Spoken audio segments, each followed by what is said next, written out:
Cholesterol. Cholesterol वाढलं की लगेच गोळ्या सुरू करायच्या का? कोलेस्टेरॉल आणि म्हटलं की लगेच हृदयाचा धोका. त्यामुळे कोलेस्टेरॉलचं आणि हृदयाचा धोका याचं गणित आणि त्याबद्दलचे समज आणि गैरसमज इतके आहेत लोकांमध्ये, की कोलेस्टेरॉल म्हणजे नक्की काय आहे? आणि गोळ्या कधी घेतल्या पाहिजेत? कधी घेऊ नयेत? कोलेस्टेरॉल आहाराने आपल्याला नियंत्रणात आणू शकतो का आपण? आयुर्वेदामध्ये काही नॅचरल रेमेडीज आहेत का आपल्याला? तर हे सगळं आज आपण ह्या व्हिडिओमधून जाणून घेणार आहोत. नमस्कार, मी doctor Isha. Doctor Isha's palette ह्या आपल्या यूट्यूब चॅनलमध्ये आपल्या सगळ्यांचं मनःपूर्वक स्वागत आहे. कोलेस्टेरॉलचा बागुलबुवा हा सगळ्यांना छळतो आजकाल. त्याच्यामुळे तेल बंद करा, तूप बंद करा, सॅच्युरेटेड फॅट्स खाऊ नका, अशी सगळी मग लिस्ट सुरू होते. परंतु कोलेस्टेरॉल म्हणजे नक्की काय आहे? आणि कुठल्या गोष्टीची काळजी केली पाहिजे? कोलेस्टेरॉलची आपण जेव्हा लेव्हल चेक करतो, तेव्हा कुठल्या गोष्टीची जास्त काळजी केली पाहिजे?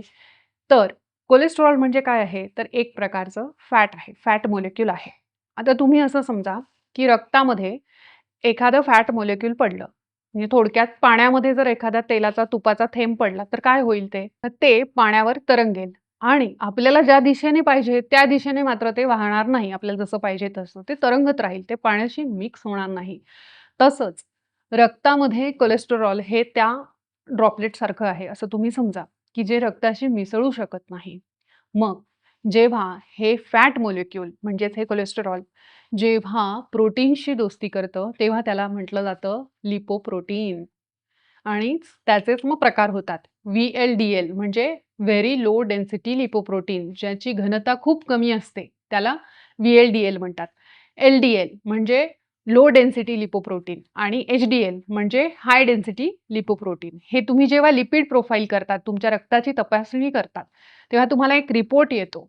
तेव्हा त्याच्यामध्ये हे सगळं मेन्शन असतं, की टोटल कोलेस्टेरॉल, एल-डी-एल किती, एच-डी-एल किती, व्ही-एल-डी-एल किती, ट्रायग्लिसराइड्स किती. पण तुम्हाला हे माहिती आहे का, की हे जे कोलेस्टेरॉल आहे, हे 80% कोलेस्टेरॉल हे तुमचं लिव्हर बनवतं. म्हणजे तुमच्या शरीरातच बनवलं जातं. म्हणजे आपण जे म्हणतो, की डायटरी फॅट म्हणजे आपण जे काही फॅट वगैरे खातो, त्याचा परिणाम कोलेस्टेरॉलवर होतो का? तर फक्त 20% होतो. म्हणजेच तुम्ही तेलं, तुपं कितीही कट केले, तरी सुद्धा कोलेस्टेरॉल लिव्हर हे बनवणारच आहे. कारण कोलेस्टेरॉल बनवण्याची फॅक्टरी म्हणजे लिव्हर आहे. मग आता तुम्ही मला सांगा, की कोलेस्टेरॉल जर वाईट असतं, तर ते आपल्या शरीराने, आपल्या लिव्हरने ते बनवलं असतं का? तर निश्चितच नाही. कोलेस्टेरॉल हे आपल्या शरीराला उपयोगी आहे. मग लिव्हर काय करतं? सगळ्यात पहिल्यांदा व्ही-एल-डी-एल नावाचं कोलेस्टेरॉल बनवतं. म्हणजे व्हेरी लो डेन्सिटी लिपोप्रोटीन आणि मग त्याचं रूपांतरण एल-डी-एलमध्ये होतं. एल-डी-एल म्हणजे ज्याला बॅड कोलेस्टेरॉल असं आज आपण सरसकट म्हणतो. पण ते तितकं बॅड नाहीये हां. पहिल्यांदा आपण समजून घ्या, की हे एल-डी-एल शरीर का तयार करतं? तर त्या एल-डी-एलमध्येच vitamin A, D, E, K1, K2 हे सगळे फॅट सोल्युबल विटॅमिन्स ह्यांचं वहन त्या एल-डी-एल कोलेस्टेरॉल हे करतं. पुन्हा तुमचे अँटीऑक्सिडंट्स, बरेच सारे हार्मोन्स हे सगळे म्हणजे अनेक पोषक तत्व हे पेशींपर्यंत नेण्याचं काम हे एल-डी-एल कोलेस्टेरॉल करत असतं. मग ते घातक कधी ठरतं? जेव्हा ते लिव्हरमध्ये परत येत नाही आणि तुमची बॉडी ते शरीराच्या बाहेर काढू शकत नाही लिव्हर म्हणजे त्याला डिटॉक्सिफाय करू शकत नाही, तेव्हा ते रक्तामध्ये वाढत राहतं. मग ते लिव्हरकडे परत घेऊन जाण्यासाठी म्हणून काय गरजेचं आहे माहिती आहे? त्याला एच-डी-एल नावाचं कोलेस्टेरॉल लागतं. म्हणजे हाय डेन्सिटी लिपोप्रोटीन लागतं. म्हणूनच त्याला गुड कोलेस्टेरॉल म्हटलं जातं, की ते गुड कोलेस्टेरॉल जर तुमचं चांगलं असेल, तर तुमच्या एल-डी-एलवर म्हणजे बॅड कोलेस्टेरॉलवर चेक राहतो. म्हणजे थोडक्यात त्याचं काम झालं एल-डी-एलचं, की त्यांनी परत त्याची गच्छंती शरीराच्या बाहेर आणि असं जेव्हा चक्र व्यवस्थित चालतं, तेव्हा तुम्हाला कोलेस्टेरॉलचा काहीही धोका किंवा त्याच्यापासून काहीही प्रॉब्लेम नसतो. आता पुढे तुमच्या लिपिड प्रोफाइल जी टेस्ट करतात ना तुम्ही, त्याच्यात अजून एक गोष्ट असते ती म्हणजे ट्रायग्लिसराइड्स. मग आता ही ट्रायग्लिसराइड्स हे काय प्रकरण आहे? तर ट्राय म्हणजे 3. 3 फॅट मॉलिक्युल्स जेव्हा ग्लिसरॉल म्हणजे एका ग्लुकोज मॉलिक्युलशी दोस्ती करतात, तेव्हा ते तयार होतं ते म्हणजे ट्रायग्लिसराइड. मग हे ट्रायग्लिसराइड्स वाढणं हे जास्त घातक आहे एल-डी-एल कोलेस्टेरॉलपेक्षा. हे बऱ्याच जणांना माहिती नसतं. कारण एल-डी-एल म्हणजे बॅड कोलेस्टेरॉल एवढंच आपल्याला माहिती असतं. पण त्याही पेक्षा घातक हे ट्रायग्लिसराइड्स आहे. कारण का? तर ट्रायग्लिसराइड्स तयार कसं होतं? कार्ब्सची किंवा ग्लुकोजची दोस्ती करून तयार होतं, बरोबर? मग ते कधी दोस्ती करतं? फॅट मॉलिक्युल्स हे ग्लुकोजशी कधी जॉइंट होतात? जेव्हा ते जास्त प्रमाणामध्ये साखर असते शरीरामध्ये. ट्रायग्लिसराइडचं सगळ्यात जास्त महत्त्व आहे तुमच्या हृदयाच्या आजारामध्ये. त्याचा धोका, तुम्हाला हृदयविकाराचा धोका किती आहे? हे कसं कळतं? तर हे तुमच्या ट्रायग्लिसराईड आणि एच-डी-एल ह्यांच्या रेशोवरून कळतं. तर तुमच्या ट्रायग्लिसराइड्सला तुमच्या एच-डी-एलचं जे काही तिथे व्हॅल्यू आहे त्याच्यानी भागायचं. ट्रायग्लिसराइड्स भागिले एच-डी-एल आणि त्याचं उत्तर जर 6च्या पुढे आलं, 6च्या वरती आलं, तर ह्याचा अर्थ तुम्हाला हृदयविकाराचा धोका आहे. ते जर 2 आणि 6च्या मध्ये आलं, तर तुम्हाला हृदयविकाराचा धोका हा मॉडरेट आहे, पण आहे. आणि ते 2च्या जर खाली आलं, तरच तुमचं हार्ट हेल्दी आहे किंवा तुम्ही निरोगी कोलेस्टेरॉलच्या लेव्हल्स तुमच्या शरीरामध्ये आहेत. त्याच्यामुळे ट्रायग्लिसराइड्सवर चेक ठेवणं हे खूप महत्त्वाचं असतं. आता हे जे एल-डी-एल म्हणजे बॅड कोलेस्टेरॉल हे जे प्रकरण आहे ना, ह्याच्या बाबतीत खूप सारे गैरसमज आहेत. ह्याची खरं तर रेंज किती पाहिजे? तर पूर्वी ती 130 होती. नंतर मग ती आता 100 वर आणली. तर खरं तर हे योग्य नाहीये. कारण 100 वर तुम्ही जर मॅक्सिमम लेव्हल जेव्हा तुम्ही 100 वर आणतात, खाली आणतात, त्याचा अर्थ ज्याचं 110 झालंय त्याला वाटतं माझं वाढलेलं आहे. मग लगेच त्याला कोलेस्टेरॉलच्या गोळ्या सुरू करायच्या. पण स्टॅटिन्सचे इतके दुष्परिणाम आहेत, म्हणजे कोलेस्टेरॉलच्या ज्या गोळ्या आहेत, त्याचे दुष्परिणाम असे आहेत, की ते लिव्हरवर साइड इफेक्ट करतं. त्याच्यानी बॅड कोलेस्टेरॉलचा प्रॉब्लेम सॉल्व्ह होत नाही, तो अजून वाढतो. त्यामुळे ते सुरू करताना खरं तर विचारपूर्वक सुरू केलं पाहिजे. कारण एल-डी-एल कोलेस्टेरॉल जे आहे ना, त्याचे पण 2 पार्ट होतात. एक म्हणजे एस-डी-एल-डी-एल म्हणजे स्मॉल डेन्सिटी लिपोप्रोटीन आणि दुसरं म्हणजे की एल-बी-एल-डी-एल म्हणजे लार्ज बॉयंट लिपोप्रोटीन. तर हे जे लार्ज बॉयंटवालं जे आहे ना, ते अजिबात घातक नसतं. ते एल-डी-एल घातक नसतं. जे एस-डी-एल-डी-एल जे आहे ते घातक असतं. ते ॲक्चुअल बॅड कोलेस्टेरॉल आहे. त्यामुळे हे तुम्हाला कधी समजतं जेव्हा तुम्ही ॲडव्हान्स लिपिड प्रोफाइल करतात तेव्हा. आणि ॲडव्हान्स लिपिड प्रोफाइलमध्ये जेव्हा आपल्याला कळतं की ह्या दोघांच्या व्हॅल्यूमध्ये जर एस-डी-एल-डी-एल वाढलं असेल, तरच आणि ते पण खूप जास्त वाढलं असेल, तरच गोळ्या सुरू केल्या पाहिजे. तेही गोळ्या सुरू करताना माझं कायम मत असतं, पहिल्यांदा तुम्ही तुमचा आहार, तुमचं लाईफस्टाईल हे तुम्ही कंट्रोल करा आणि मगच विचार करा. जर तरीही कमी येत नसेल तर बऱ्याच वेळा जर तुम्हाला जेनेटिक प्रॉब्लेम असेल, तर एल-डी-एलचे प्रॉब्लेम जनरली आढळतात. बाकी बऱ्याच जणांचं एल-डी-एल हे डाएट प्रॉपर आणि लाईफस्टाईलनी हे व्यवस्थित आपण करू शकतो. आता पुढचं जे मी तुम्हाला सांगितलं, की एल-डी-एलपेक्षा पण घातक ट्रायग्लिसराइड्स. ट्रायग्लिसराइड्स हा बऱ्याच लोकांना वाटतं, की हा फॅटचा प्रॉब्लेम आहे. कारण की लिपिड प्रोफाइलमध्ये ट्रायग्लिसराइड वाढले, की लोकांना वाटतं लिपिड म्हणजे फक्त फॅटच. त्यामुळे आता बरेच माझ्याकडे पेशंट पण आता येऊन गेले, तर सगळ्यांचे ज्यांचे पण ट्रायग्लिसराइड वाढले होते, सगळ्यांना असं वाटत होतं, अच्छा मग मी फॅट कमी करू का? मी तेल बंद करू का? तूप बंद करू का? म्हटलं हा फॅटचा प्रॉब्लेमच नाहीये. ट्रायग्लिसराइड हा कार्ब्सचा प्रॉब्लेम आहे. म्हणजे तुम्ही शरीरामध्ये जे अतिरिक्त साखर, पिष्टमय पदार्थ, मैद्याचे पदार्थ, बेकरी, प्रोसेस्ड फूड हे जे काही खातात, त्याच्यामुळे जी शरीरामध्ये अतिरिक्त साखर वाढते, त्यांनी जो इन्शुलिन स्टिम्युलेट होतं, इन्शुलिन नावाचा हार्मोन, तो हे सगळं रूपांतर जे आहे एक्स्ट्रा साखरेचं, हे सगळं ट्रायग्लिसराइड्समध्ये करत असतो. त्यामुळे ट्रायग्लिसराइड्स वाढले, तर ह्याचा अर्थ तुम्ही तुमच्या आहारातल्या ह्या सगळ्या गोष्टी, ज्याच्यामध्ये साखर आहे, ह्या कमी केल्या पाहिजे. म्हणजेच पहिलं तर प्रिझर्व्हेटिव्ह असलेले पदार्थ, पॅकेज्ड फूड, प्रोसेस्ड फूड, जे बेकरीचे पदार्थ, मैद्यापासून बनवलेले पदार्थ, पिष्टमय पदार्थ, बटाटे, नंतर साखर, गोड पदार्थ. हे मग गूळ चालेल का? तर गूळसुद्धा नाही. कारण गूळसुद्धा पोटात जाऊन पुन्हा इन्शुलिनच स्टिम्युलेट करणार आहे आणि शरीरातली रक्तातली ग्लुकोजच वाढवणार आहे, कारण तो गोड पदार्थ आहे. तर तो सुद्धा नाही. तर अशा प्रकारे साखरेचा चहा घेणं बंद करा. अल्कोहोल आणि त्याच्याबरोबर खाण्यात येणारे जे काही ड्रायफ्रुट्स असतात, शेंगदाणे असतात, हे सगळ्यात मोठं कारण आहे ट्रायग्लिसराइड शूट करण्याचं. त्यामुळे ज्यांना पण सवय आहे ना, सारखं ड्रिंक्स घेणं हे कॉमन झालेलं आहे. आपण त्याला एकदम नॉर्मलाईज करून टाकलेलं आहे. काही नाही, घेतो मी ड्रिंक्स. हे कूल आहे. हे चालतं. त्याला काय फरक पडतो? तर हे करू नका. अल्कोहोल बंद केला आणि त्याच्याबरोबर खाण्यात येणारा जो काही सुकामेवा आहे, तो जरी बंद केला, तरी सुद्धा तुमचे ट्रायग्लिसराइड्स कमी येतात. कारण ते खूप सेन्सिटिव्ह असतं ट्रायग्लिसराइड्स हे. त्यामुळे ते जेवढे फास्ट वाढतात तेवढे फास्ट कमी सुद्धा येऊ शकतात आणि रेग्युलर एक्सरसाइज करणं. आता हे ट्रायग्लिसराइड्स प्रकरण अजून तुम्हाला चांगलं समजावं म्हणून मी सांगते. ट्रायग्लिसराइड जेव्हा अतिरिक्त प्रमाणात वाढतात, तेव्हा पुढे जाऊन तुम्हाला फॅटी लिव्हरचा त्रास होऊ शकतो.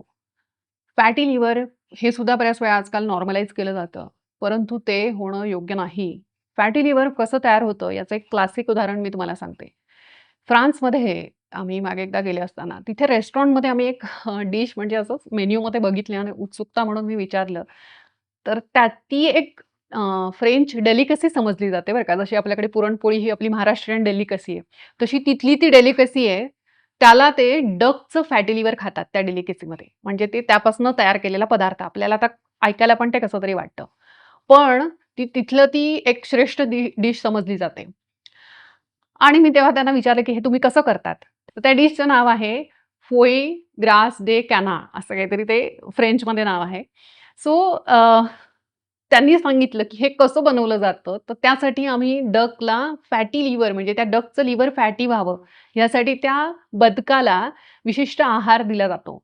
त्यासाठी 10 ते 15 दिवस त्या बदकाला फोर्सफुली, बळजबरीने ट्यूब घालून त्याच्यात कॉर्न सिरप त्याच्या तोंडात ओतलं जातं. त्याला मका दिला जातो आणि हे 2 वेळेस फोर्सफुली भरपूर प्रमाणात केलं जातं. दिवसातून 2 वेळा. कॉर्न सिरप म्हणजे काय अर्थात साखर आहे ती. ह्या बदकाचं 10 ते 12 दिवसामध्ये वजन जे आहे ते इतकं वाढतं, की त्याला चालता पण उठता-बसता येत नाही. मग नंतर ते बघतात, की ह्याचं लिव्हर फॅटी झालंय की नाही स्कॅन करून व्यवस्थित आणि मग त्यांना जेव्हा आढळतं, की ह्याचं फॅटी लिव्हर झालेलं आहे, तेव्हा त्या बदकाला सॅक्रिफाईस करून त्यापासून ती डिश बनवली जाते. फोए काय जे त्याचं नाव आहे ते. तर म्हणजे विचार करा आपल्याला ऐकायला पण ही ॲनिमल क्रुएल्टी आहे अर्थातच. पण मला तुम्हाला ह्याच्यातून हे सांगायचंय, की हे क्लासिक एक्झाम्पल आहे, की फॅटी लिव्हर कसं तयार होतं. गोड, साखर, पिष्टमय पदार्थ हे जर तुम्ही घेत राहिलात आणि म्हणजे सिटिंग डकसारखं तुम्ही जर बसूनच राहिलात, तर तुमचं फॅटी लिव्हर हे तयारच होणार आहे. मग कोलेस्टेरॉलच्या गोळ्या सुरू कराव्यात का? तर मी जसं मगाशी सांगितलं तसं एल-डी-एलचं पूर्ण तपासणी केली पाहिजे पहिल्यांदा. डाएटनी कंट्रोल केला पाहिजे. अजून एक गोष्ट तुम्हाला इंटरेस्टिंग सांगते, की हे जे कोलेस्टेरॉल आहे, त्याचं पचन करण्याचं काम आपल्या लिव्हरमधून तयार होणारा जो बाईल ज्यूस असतो, बाईल सॉल्ट्स असतात, ते करतात. आणि हे कुठे साठवलं जातं? गॉल ब्लॅडरमध्ये साठवलं जातं. कारण गॉल ब्लॅडरमध्ये हा जो काही बाईल ज्यूस आहे, तो 30 पट कॉन्सन्ट्रेट केला जातो.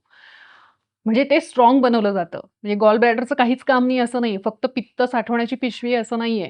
तर ते जेव्हा कॉन्सन्ट्रेट फॉर्ममध्ये होतं, तेव्हा तुमचं पचन व्यवस्थित होतं. तुमच्या कोलेस्टेरॉलचं पचन व्यवस्थित करतं आणि बाईल सॉल्ट अजून जसं लिव्हर बनवतं, तसं अजून एक गोष्ट तुमच्या शरीरातली बनवते. ती बऱ्याच जणांना माहिती नसेल. तर ती म्हणजे तुमच्या मोठ्या आतड्यांमधील जे गुड गट बॅक्टेरिया असतात ना, चांगले बॅक्टेरिया, ते सुद्धा बाईल सॉल्ट तयार करत असतात. त्यामुळे तुमची पचनशक्ती, तुमच्या आतड्यांची ताकद जर वीक असेल, तर तुम्हाला कोलेस्टेरॉलचे प्रॉब्लेम सुरू होतील. म्हणूनच आयुर्वेद सांगतो, की तुमच्या मेदाला, चरबीला सुद्धा कंट्रोलमध्ये ठेवण्यासाठी सगळ्यात पहिल्यांदा काय गरजेचं आहे, तुमचा अग्नी चांगला असणं गरजेचं आहे. अग्नी म्हणजेच काय? हे सगळे पाचक स्राव हे सगळे त्या अग्नी संकल्पनेमध्ये येतात. मग म्हणून अशी कितीतरी औषधं, की जी लिव्हरला स्टिम्युलेट करतात, लिव्हरला टॉनिक असं काम करतात. त्याचप्रमाणे तुमचा इन्शुलिन रेझिस्टन्स कमी करतात. इन्शुलिनचं काम व्यवस्थित सेन्सिटिव्हिटी वाढवतात. ही अशी औषधं जसं दाडिम केशरी योग मी देते. पित्तसारक आहे आपलं, सुखानुलोमन आहे, फॅटमेट प्लस म्हणून औषध आहे, निरामया म्हणून गोळ्या आहेत. हे खूप सुंदर काम करतं. तर ह्याच्यामध्ये सगळे असे मेडिसिन्स, नॅचरल औषधी आहेत, की ज्या प्रूव्हन आहेत तुमच्या लिव्हरचं फंक्शन चांगलं होण्यासाठी, तुमचं पाचक स्त्राव चांगला होण्यासाठी. ही सगळी वापरलेली आहेत. आणि मी जसं म्हटलं, की तुम्हाला डाएट आणि एक्सरसाइज, तुमची लाईफस्टाईल करेक्शन करणं, याशिवाय पर्याय नाही. म्हणून बऱ्याच वेळा ज्यांचं गॉल ब्लॅडर काढलेलं आहे, त्यांचं नंतर व्ही-एल-डी-एल कोलेस्टेरॉल वाढायला लागतं. मग नंतर एल-डी-एल कोलेस्टेरॉल वाढायला लागतं, म्हणजे बॅड कोलेस्टेरॉल वाढायला लागतं. त्यामुळे कशी क्रोनॉलॉजी आहे बघा. त्यासाठी आयुर्वेदाने गोरोचन नावाचं औषध सांगितलेलं आहे. म्हणजे प्राण्यांचं पित्ताशयाचं म्हणजे वापर करायला सुद्धा सांगितलेलं आहे. त्याचबरोबर आपल्याकडे बघा गोमय म्हणजे गाय मातेला न मारता सुद्धा आपल्याला तिचं जे मूत्र आहे किंवा तिच्या गोमय रसामध्ये जो काही रस आहे त्याच्यामध्ये सुद्धा एक प्रकारचं पित्त आहे. त्याचा वापर सुद्धा आयुर्वेदिक औषधं तयार करताना करायला लावलेला आहे. अमेरिकेमध्ये जे पूर्वीचे ट्राइब्स होते ना, ते लोकं ह्या पित्ताशयाचा वापर करायचे. कुठल्या पित्ताशयाचा माहिती आहे? ह्याची ट्रीटमेंट म्हणून तुमच्या फॅटची किंवा तुमचं पचन चांगलं राहावं म्हणून. तर त्याला तडका नाव आहे. TUDCA. तर ते तडका म्हणजे अस्वलाचं पित्त आहे. अस्वलाचं पित्ताशयातलं पित्त आहे. आणि त्यासाठी अस्वलाची तुम्हाला शिकार करावी लागते. पण आपल्याकडे गाईचा अशा प्रकारे गोमूत्राचा आणि गोमयाचा सुद्धा वापर श्रेष्ठ सांगितलेला आहे. HDL कोलेस्टेरॉल म्हणजेच गुड कोलेस्टेरॉल वाढवणारं आणि तुमचं बॅड कोलेस्टेरॉलला नियंत्रित ठेवणारा आहार किंवा आहार्य पदार्थ कुठले? तर सगळ्यात एक नंबर म्हणजे तूप. दुसरं म्हणजे की अक्रोड. तिसरं म्हणजे बदाम, पिस्ते. त्याचप्रमाणे कोकोनट ऑइल आणि अजून एक MCT ऑइल म्हणून एक आहे, ज्याला म्हणतात की मीडियम चेन ट्रायग्लिसराईड. तर हे कोकोनट ऑइलमध्ये पण असतं हे MCT नावाचं मीडियम चेन ट्रायग्लिसराईड्स आणि बकरीच्या दुधामध्ये किंवा बकरीच्या दुधापासून जे बनवलेलं जे काही फॅट्स असतात, त्याच्यामध्ये सुद्धा हे MCT असतं बरं का. तुळशीच्या बिया किंवा चिया सीड्स या दोन्ही सुद्धा फक्त तुळशीच्या बिया आणि चिया सीड्स घेताना कधीही त्या भिजवल्याशिवाय पूर्णपणे त्या भिजवून त्या व्यवस्थित फुगल्या पाहिजे, लिबलिबीत झाल्या पाहिजे आणि मगच घेतल्या पाहिजे. कोरड्या तुळशीच्या बिया किंवा चिया सीड्स ह्या घ्यायच्या नाहीत. त्या जर तशाच आतमध्ये गेल्या तर त्या आतड्यातलं पाणी शोषून घेतात आणि मग आतड्यांना त्रास होतो. म्हणून व्यवस्थित तास, 2 तास, 4 तास जेवढा त्याला भिजवायला तुम्हाला वेळ देता येईल तेवढा द्या.